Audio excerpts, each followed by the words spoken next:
Assalamualaikum warahmatullahi wabarakatuh. Alhamdulillah wassalatu wassalamu ala Rasulillah wa ala alihi wa ashabihi wa man wala wala hawla wala quwata illa billah wa asyhadu an la ilaha illallah wa la syarikalah wa asyhadu anna Muhammadan abduhu wa rasuluh. Ya ayyuhalladzina amanu taqullaha haqqa tuqatih wa la tamutunna illa wa antum muslimun. Allahumma shalli wa sallim ala nabiyina Muhammad amma ba'd. Anak-anakku sekalian, ibu guru dan rekan yayasan, kita lanjutkan kajian kita. Sudah sampai di halaman 337, halaman buku ya, bukan aplikasi.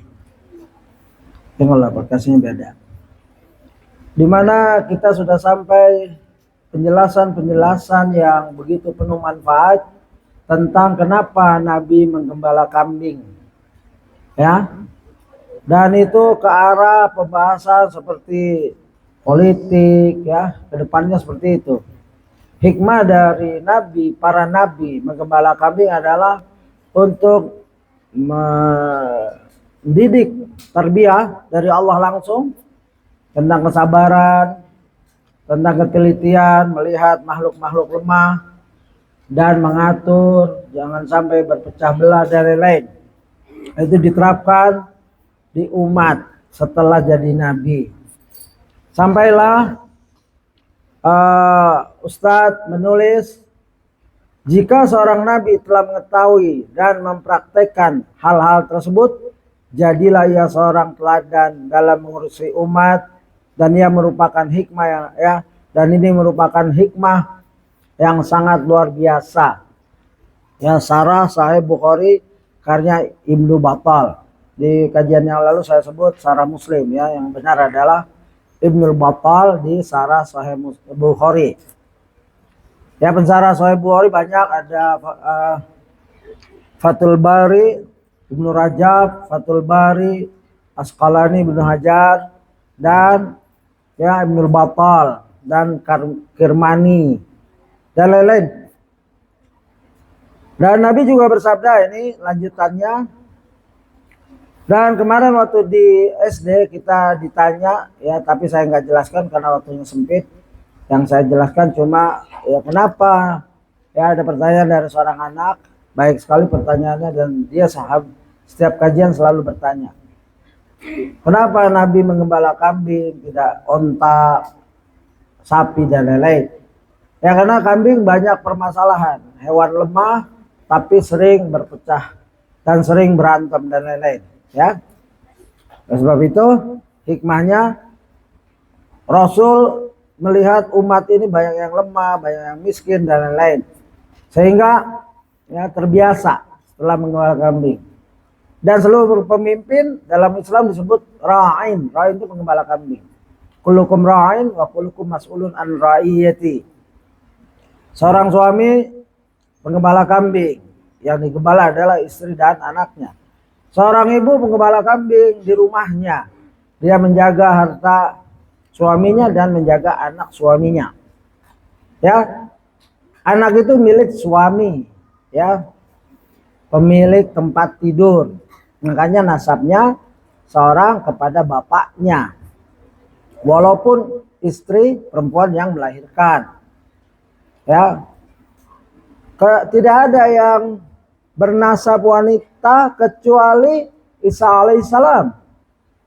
Ya, Nabi Isa anak dari Maryam, begitu. Dan Adam bin siapa? Adam gak ada bapak dan ibu, jadi nggak punya kunyah. Abul Basar, bapak manusia dia. Ya. Baik, kita bacakan hadis ini. Wal fahru wal khuyala'u fi ahlil khayli wal ibil. Ya. Wal fadadina ahlil wabar. Was sakinatu fi ahlil ghanam. Ghanam itu ya biasanya eh, kata benda yang penting biasanya di Arab banyak namanya. Orang manggil ghanam, huruf-huruf, ya, dan lain-lain. Ya, hadis ini menjelaskan bahwa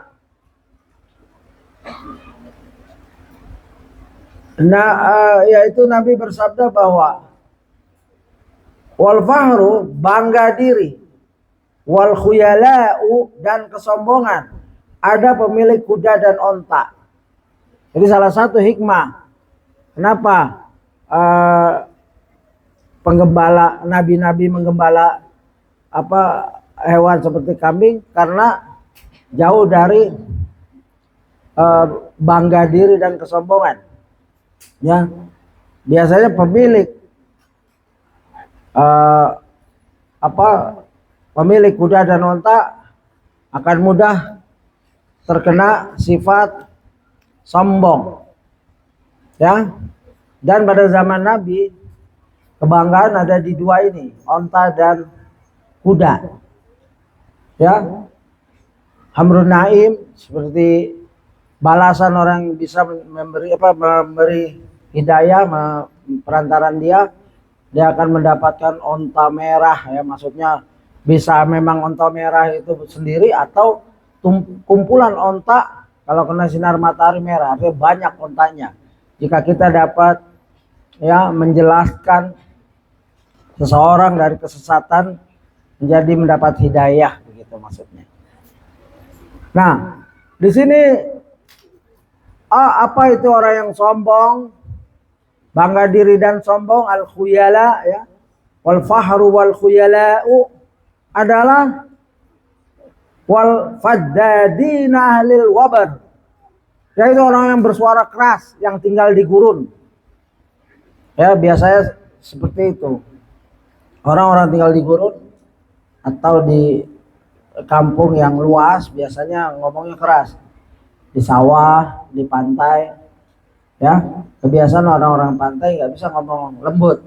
Walaupun sudah jadi ustadz, saya jumpai. Oh, dia dari sini, keras dia kalau ngomong.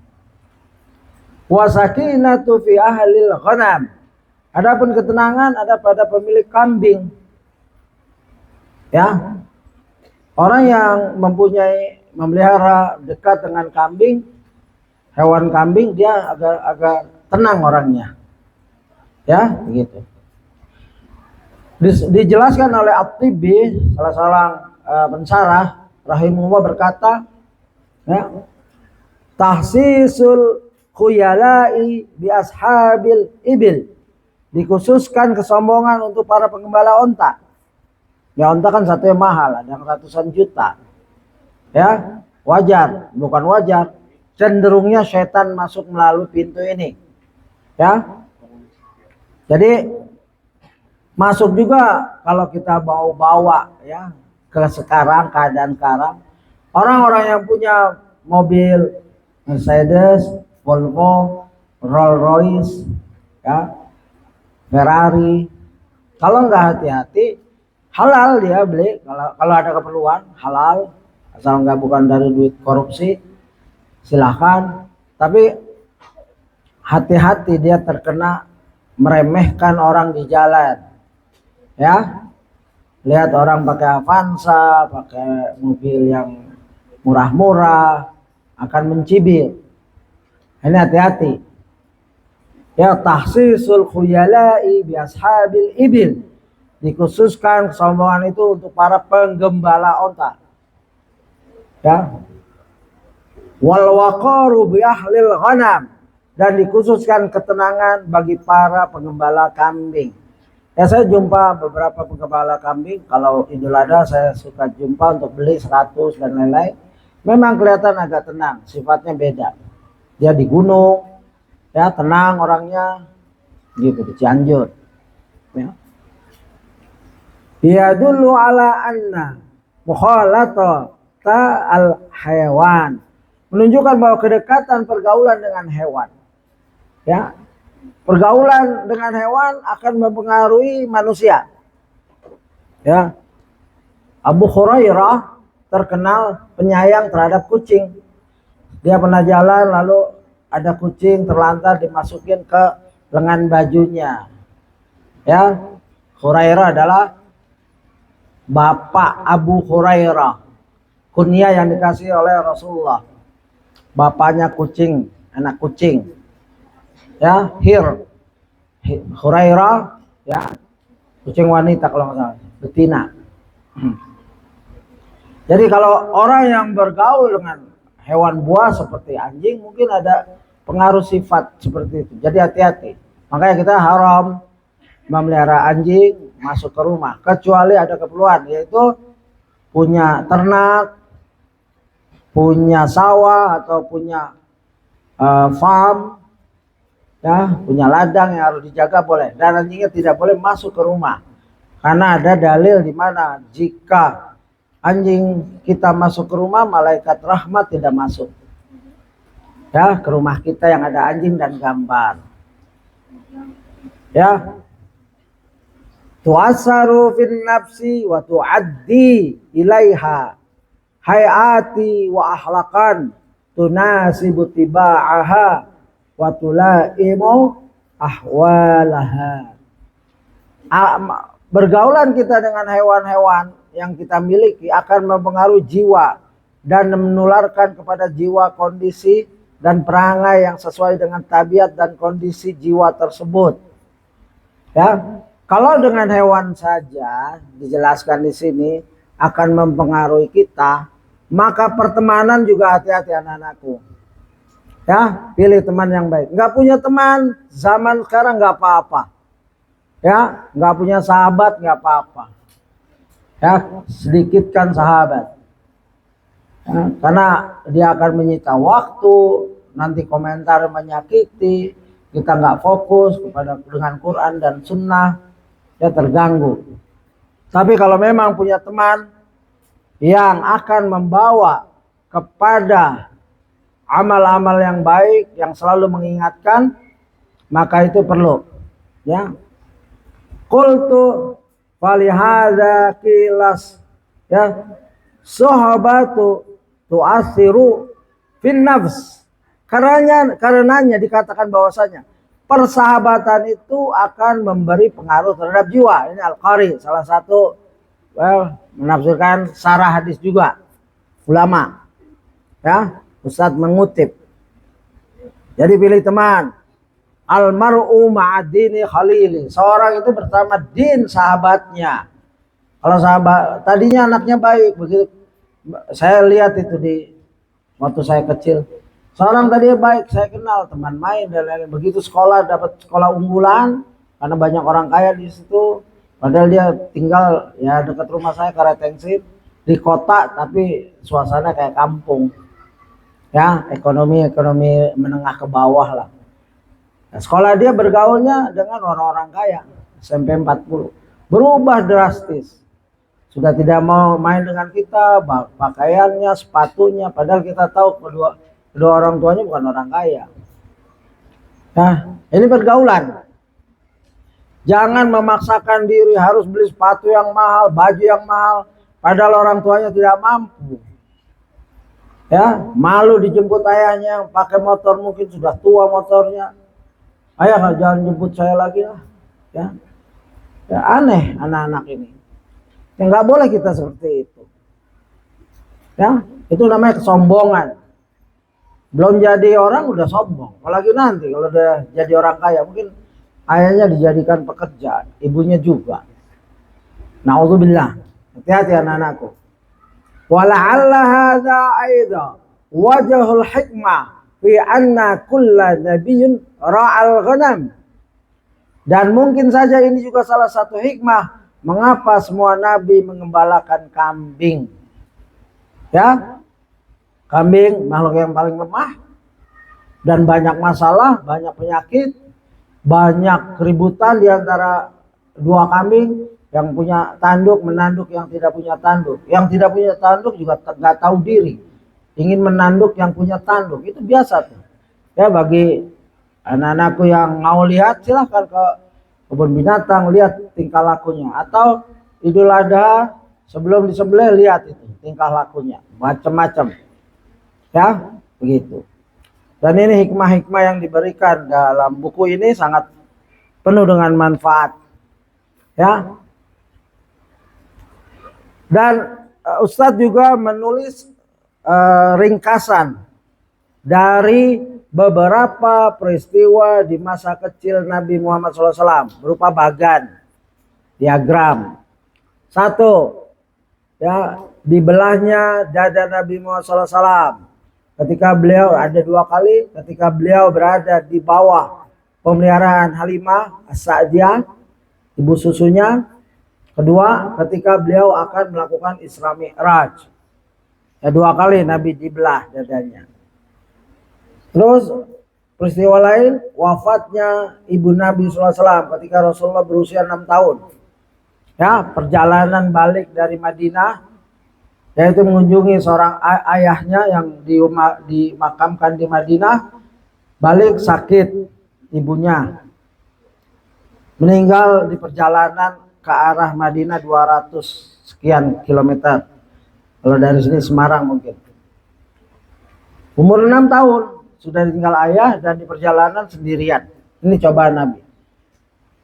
Tiga, di bawah asuhan sang paman. Ya, pertemuan Nabi dengan ini pertemuan di bawah asuhan sang paman, di bawah asuhan sang kakek. Ya, Nabi Muhammad SAW sang penggembala, ini yang paling panjang. Nabi Muhammad SAW sang penggembala. Hikmahnya menanamkan nilai tawadhu, ya, semenjak dini, membiasakan diri bermuamalah dengan makhluk yang lemah, membiasakan diri bermuamalah dengan berbagai jenis dan tipe makhluk, menumbuhkan sikap mandiri semenjak dini. Walaupun mungkin adik-adik anak-anakku sekalian mempunyai ayah yang mampu secara ekonomi, ya, ibu juga, tapi hendaklah berusaha mendidik diri sendiri, tidak terlalu manja. Karena belum tentu, ya, rezeki kita seperti berada dengan orang tua. Boleh jadi, naudzubillah, dan saya saksikan itu orang-orang anak-anak yang orang kaya begitu nikah, suaminya tidak sekaya ayahnya, ya, hidup ngontrak dan lain-lain, akhirnya cerai. Karena biasa hidup enak dengan ayah, apa aja ada, jajan 1 juta sebulan sama suami, ya. Udah dikasih 1 juta sebulan buat makan bertiga, apalagi sudah punya anak, akhirnya cerai, nggak kuat. Ya, hati-hati anak-anakku sekalian. Ya, persiapkan dirimu dalam keadaan yang paling rendah ekonominya. Kalau misalkan suami kita lebih kaya dari ayah kita, dari ibu kita, alhamdulillah. Ya, tapi kan nggak selalu seperti itu. Kita nggak tahu takdir kita.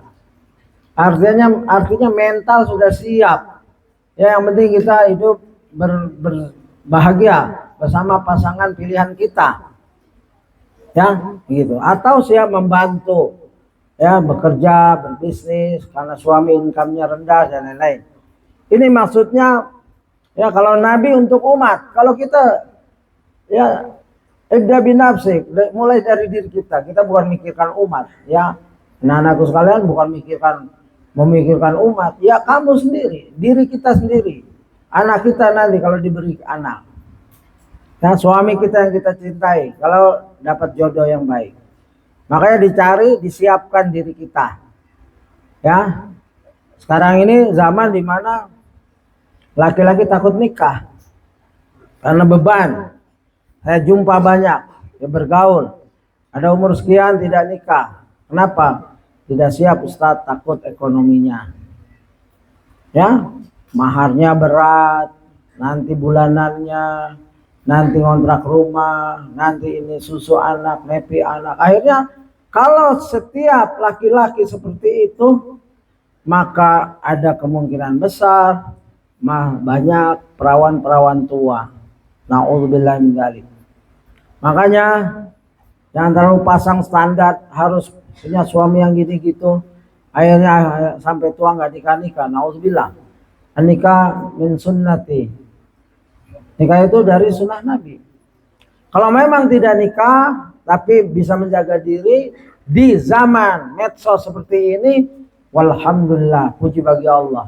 Tapi kebanyakan yang sudah nikah saja kena fitnah medsos, terpapar fitnah syubhat dan syahwat.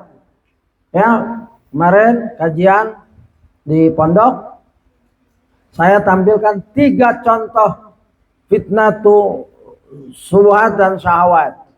Ya, karena di era medsos. 1, judi online.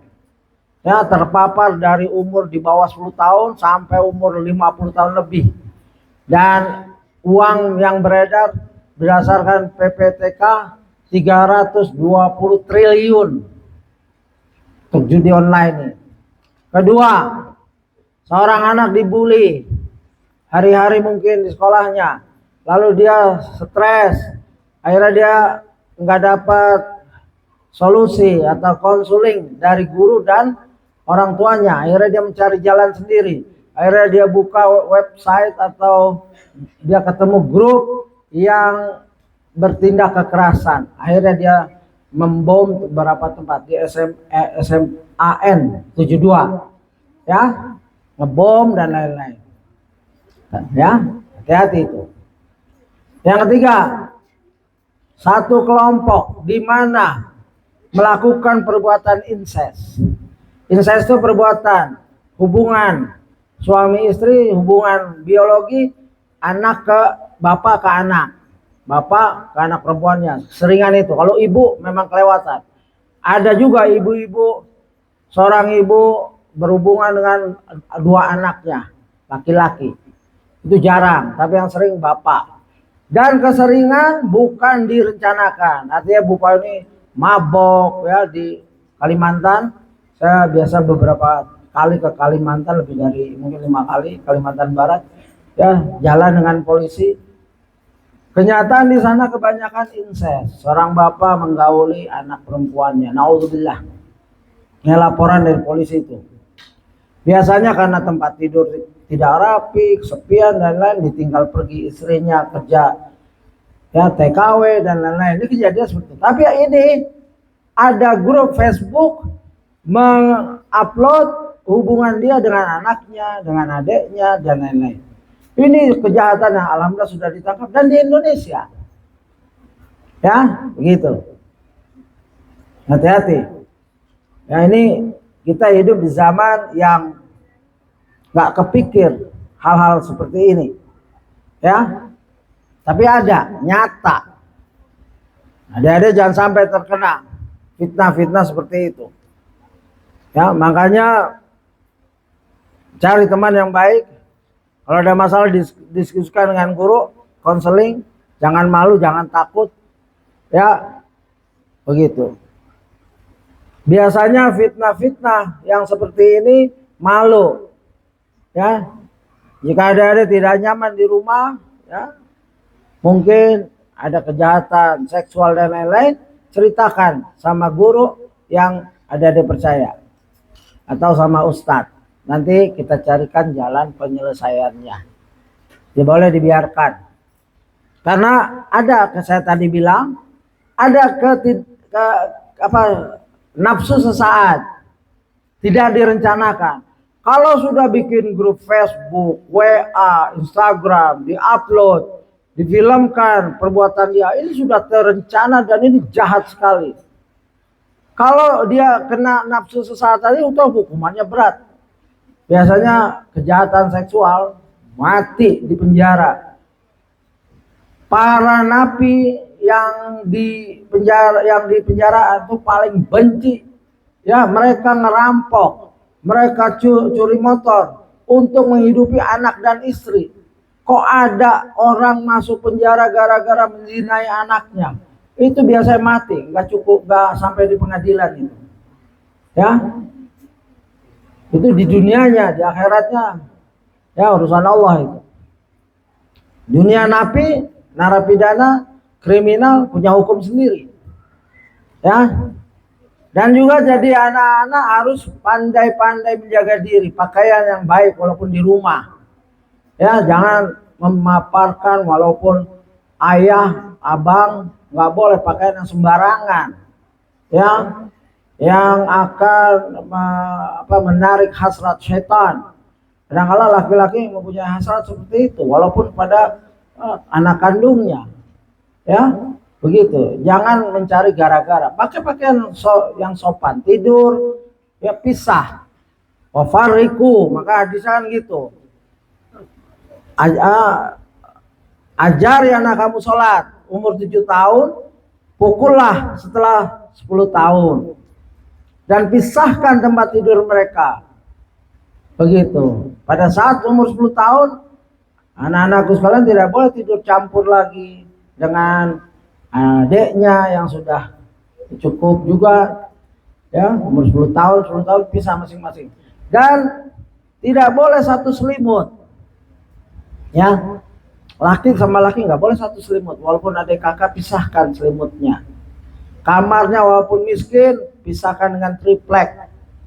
Ini kita sampai sini karena apa? Karena pergaulan, ya tadi hewan saja bisa mempengaruhi. Ya, persahabatan hati-hati. Karenanya sering dikatakan bahwasanya persahabatan akan memberikan pengaruh besar terhadap jiwa. Walihada kilas sahabatu, ya, sahabatu tu'athar fi nafs. Persahabatan akan memberi asar. Kalau ada adik atau teman kita sekelas dia cerita tentang dia berhubungan mesra dengan orang lain yang enggak dikenal atau dengan keluarganya, ya jangan ikut-ikut. Nasihati dia, hati itu haram tuh. Ya, jangan malah dinikmati ceritanya. Ya, dijadikan konten sekarang ini, apa-apa dijadikan konten. Nauzubillah min dzalik. Jadi itu pelajaran kita yang perlu diingat. Dan juga di sini jangan bangga, karena ini kita sedang masalah kebanggaan dan kesombongan. Jangan bangga hanya dengan nilai rapot yang tinggi, tapi akhlak rusak. Ya, hafalan bagus, bahasa Arab bagus, fikih bagus, jadi sombong, merendahkan yang lain. Hati-hati anak-anakku. Ya, apa nilai ya dari guru kalau tidak membawa pada kehidupan? Ya, boleh kita berlomba-lomba, fastabiqul khairat, ya capai nilai akademik yang tertinggi. Tapi saya pernah lihat sendiri anak pondok tuh di Pondok Ibnu Umar. Begitu diumumkan juara 1, juara 2, ada juara 2-nya mukanya asem sekali. Saya mau tegur karena lagi di depan panggung, dia tidak ridho temannya dapat juara 1. Mukanya itu kelihatan orang hasad. Nggak boleh seperti ini, dan guru-guru harus peka. Ya, kalau memberi hadiah lihat, ya, kasih nasihat yang tidak dapat. Kamu tidak dapat hadiah pertama, nggak apa-apa, kamu sudah berjuang. Dan ini rezeki teman kamu, jangan dibenci dia juga berjuang. Allah memilih, ya bersabar. Kalau belum dapat juara 1, ini penting sekali. Ya, jangan sampai anak itu kena ujub, membanggakan diri, terus merendahkan orang lain. 3, suka menonjolkan diri, ya tarafur dengan keahlian, kepintaran, kecantikannya, ya skillnya yang apa aja bisa. Ada kan anak yang apa aja bisa, mengikuti hawa nafsu.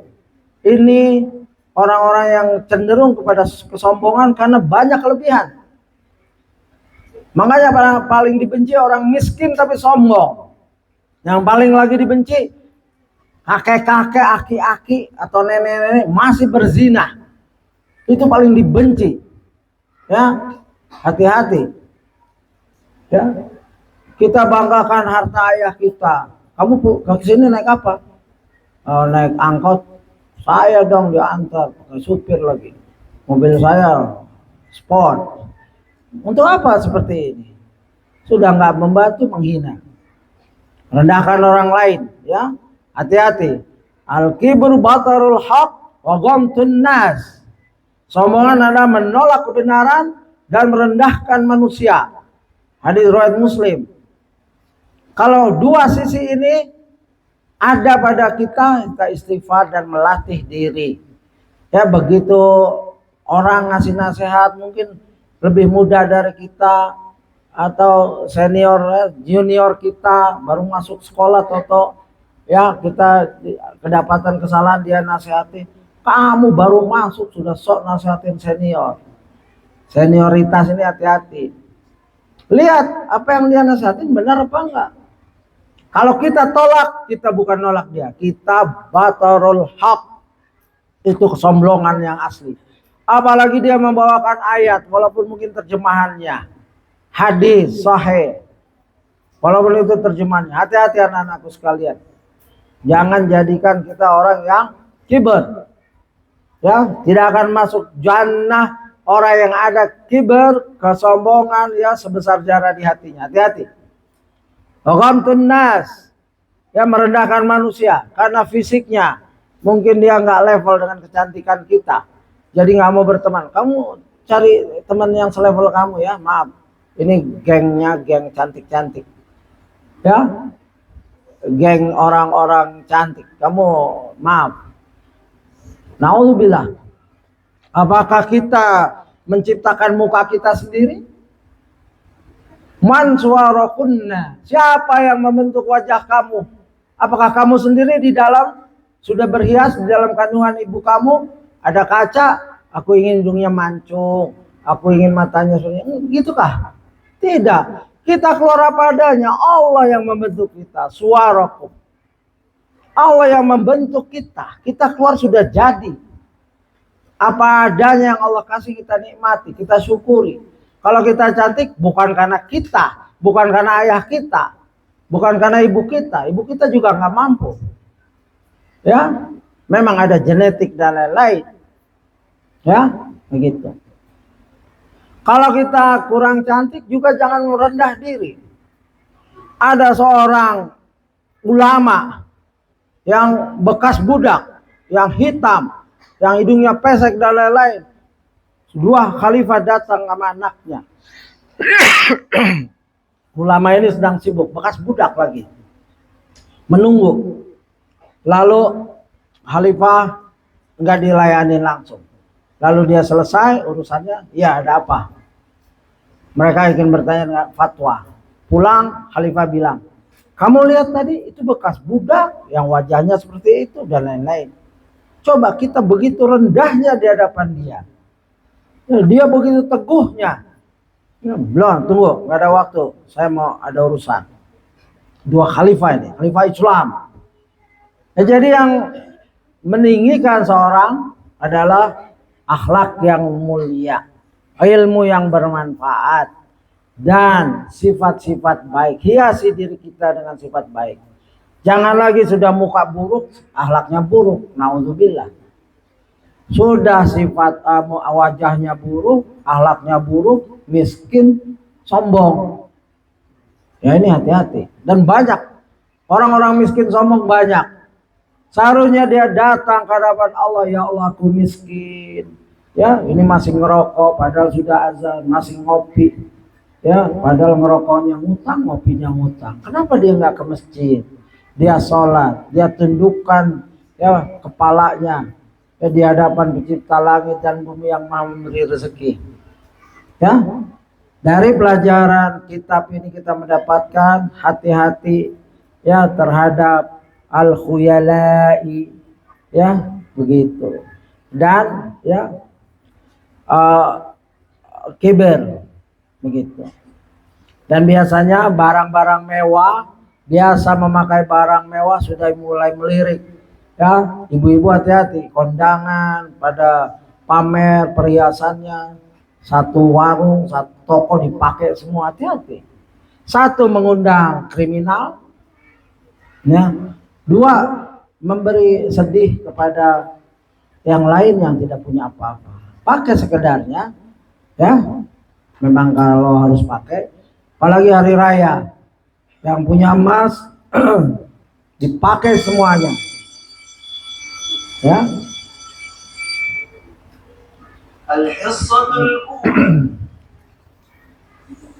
Sehingga diunjuki ke saudara-saudara yang miskin. Ngasih juga enggak. Itu apa? Soalnya kalau habis nunjukin, nih aku punya segini, nilainya segini gram. Kalau dirupiahkan 1 triliun, ini kamu ya 1 M, kamu 1 M, nah, bagus itu. Ya, begitu. Dihibur kesedihan saudara kita dengan diberi ya dari sebagian rezeki yang Allah anugerahkan kepada kita. Kita tidak dilarang kaya. Silahkan sekaya-kayanya seperti Abdurrahman bin Auf, tapi tahu diri bahwa kekayaan ini dari Allah dan bisa dicabut kapan saja. Dan kekayaan yang tidak dizakatkan akan menjadi seteriskaan di neraka yang diteriskan ke punggung-punggung kita, menjadi ular di kuburan yang mematok kepala kita sampai botak, rontok rambut kita. Na'udzubillah min dzalik.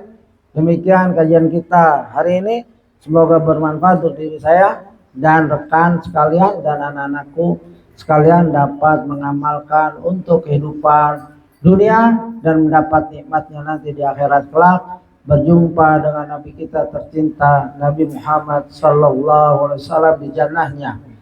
Orang yang paling dekat dengan Nabi adalah orang yang akhlaknya terbaik. Ya, demikian. Subhanakallahumma wa bihamdika asyhadu an la ilaha illa anta astaghfiruka wa atubu ilaik. Assalamualaikum warahmatullahi wabarakatuh.